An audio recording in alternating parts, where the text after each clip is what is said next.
Ghanaians don't turn Nigeria must go to Nigeria must come. Nigerians must go, don't gradually become Nigerians come and help us. Nigerians, please come. How far, Ghanaians? How far? I say una go learn, and una go learn the hard way. I say una go learn, and una go learn the hard way. And what is happening? Una don't dey learn now. Una don't dey learn. And I must applaud some Ghanaians. See, the honest truth, let's be honest with ourselves. There are Ghanaians who have taken it upon themselves that they will not stand or sit down and watch ignorant Ghanaians destroy the relationship that Ghana has with Nigeria because it's very beneficial to Ghana. I'm telling you guys, there are Ghanaians that are, and we have to, sometimes we are not celebrating those Ghanaians. My brothers, we need to thank those Ghanaians. Those Ghanaians, no, we need to celebrate them because they have sense. I'm telling you, there are Ghanaians that on social media, on TV, they even have their own podcasts, their own platforms where they are making sure that they speak the truth. Yes, it's obvious. It's all over the place. If you've been watching some of those videos, some of those trends on social media, you will see that some Ghanaians have made it a job to teach other Ghanaians the importance of collaboration with Nigeria, the importance of working together with Nigeria, the role that Nigeria is playing to develop Ghana. Even right now, as I'm talking to you, even the matter of the Igbo king and Hassan Ayariga. You understand? There are Ghanaians that will go online and humiliate that man. They will tell him that, Oga, you can never be president of Ghana. You can never make it in this Ghana with this your attitude, the way you are talking to Nigerians. The way you want to, the problem you want to create for us as Nigerians, you can never go anywhere in this country with that idea. And those Ghanaians deserve award. They deserve to be celebrated. We're supposed to thank them because they are smart and they are intelligent. Yes, now, not be every time I go come here, they talk about the Ghanaians way mumu. Not be every day I go come talk about Ghanaians way no get sense. About Ghanaians where they bring wahala, where they bring problem. Not be every day. When they do well, I go say they do well. That's why I want Ghanaians to understand. I'm not a biased man. I can never be biased. I'm a nice gentleman. I support and encourage everybody. I support and encourage everybody as long as it is the truth. And I've always said, my reason for standing for Nigeria in this Africa is because I know the truth, and the truth shall set me free. You knowing that truth, it shall set you free. And what is the truth? The truth is that there is no liberation of Africa and the black race if Nigeria is not free. The moment Nigeria shall become the giant of the world, Africa will become the giant of the world. The moment Nigeria shall become great in anything, Africa will be known for greatness in that thing. When Nigerian music made it global, African music became global. That is the simple truth. So when Nigeria industrialization will rise, just like Nigeria, look at example, Nigeria got their freedom already from the crude oil and refinery. Just because of that, every African country now, nobody they agree import fuel again from America, Europe, and all these countries. Yes. And you think Russia will be happy? You think they'll be happy? Nigeria refinery, that Dangote refinery liberated Africa, not just Nigeria. Cameroon gets fuel from Dangote refinery.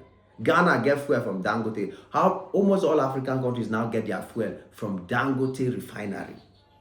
That is example of the what Nelson Mandela was talking about. That is the example of Lumumba said. These are practical examples. If you're a Cameroonian, Ghanaian, and you don't see it, you be Ozwo. If I call you Ozwo, no vex. You be Mumu. You be what? You be your Mumu. They graduate. As a matter of fact, your Mumu don't reach PhD. If you cannot see these simple examples as simple signs that Africans need to really beg these Nigerians, so that Nigeria can help and liberate this continent. That's the truth. Like it or not, is a fact. You get the point now. So this inspiration this time around is coming from Ghanaian movies, Ghanaians. Yes, the Ghanaian movie industry. I remember doing a video some few weeks ago when I told you that the Ghanaian movie industry has decided to sit and discuss. The Ghanaian movie industry got to the point where they say, no, let us sit and ask the truth question. What is the problem? Make we sit down, ask ourselves the real question. What is the problem? What is happening? Let us fix the problem on ground. So they called all their veteran actors, Jackie Appiah, Yvonne Nelson. They even invited Nigerian Shegu Irinze, who is a Nigerian, and so many other Nigerians who have been powerfully funding. That's where we even discovered that the Igbo king that Hassan Ayariga is making noise about is even one of the pillars that has been funding the Ghanaian movie industry. They go use his houses, do movies without paying a dime. They will use his cars, do movies without paying a dime. He will use his own money, sponsor the movies, support the industry. And today, one Hassan Ayariga will come out and be talking rubbish about that. And you expect that those Ghanaians who have benefited from that man's help we sit down quiet and listen. Now lie. They go come out, tell the people, say, now lie. This Igbo king is a good man. And even from the way the problem has been happening, the way the Igbo king is behaving himself, handling the matter, you see wisdom. You see, yeah, he's a man. Unlike the Ayariga man where just they sit everywhere, open mouth, wow. Like woman where you don't know how to sit down, just the open, wow. That's how Ayariga is. It's just the open mouth, wow. Whatever comes out, they think. And I wonder if that's a choice to become the president of Ghana. And I be say Ghana don't finish now.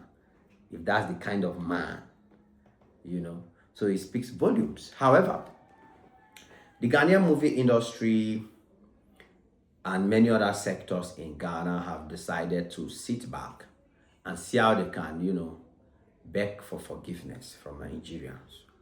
Yes, they can beg for forgiveness from Nigerians and see how they can start rebuilding and working together. Rebuilding and working together. As I'm talking to you now, I just saw a company being celebrated in Nigeria. You know what the company was being celebrated for? Nigeria just built one company now that will be producing energy, solar panels and all of this, manufacturing. And that company is going to be exporting to Ghana. So now, Nigeria will now be one providing energy to Ghana. From solar panels to many other, Nigeria will now be providing that assistance and helping Ghana to maintain their own sector, so Ghana too can have good and consistent energy supply. So tell me why a smart and sensible Ghanaian will not come out to say, no, we cannot allow these people destroy this relationship. We cannot. So in the movie industry, for example, one of their people met Shegu Irinze, and recently he released a statement telling them that it's time for Ghanaians to leave the competition. Yes, Ghanaians are now like, okay, we cannot compete with our masters. We cannot compete with the people that help us to become relevant. Leave competition aside. All this Ghana is better than Nigeria. Ghana wants to prove they are big. They are now advising them to stop competing with Nigeria. Stop and seek for collaboration. Why you people only reasoning this thing now? Must you fail to this point before you reason it that's the problem?